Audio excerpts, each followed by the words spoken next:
Back in 1993, a woman bought some odd gold and silver coins from a man who visited her church in Wheat Ridge. Nearly 30 years later, her family found them, and then they found out their mother was scammed by Larry Bates, a man who is now in jail for his crime.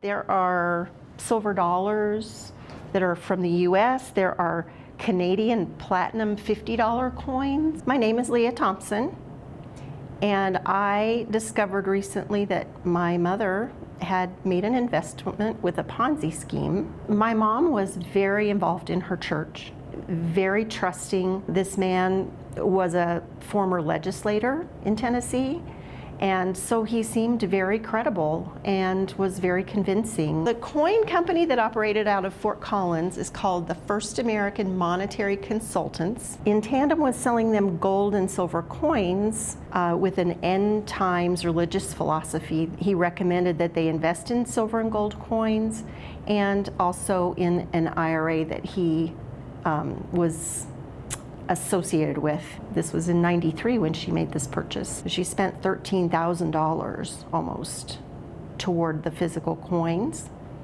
and invested $20,000 in the IRA. Doesn't look like very many of them are actually uncirculated, which means that they're not worth as much as she probably thought they were worth. She just has been holding these forever and thinking that she would need them someday.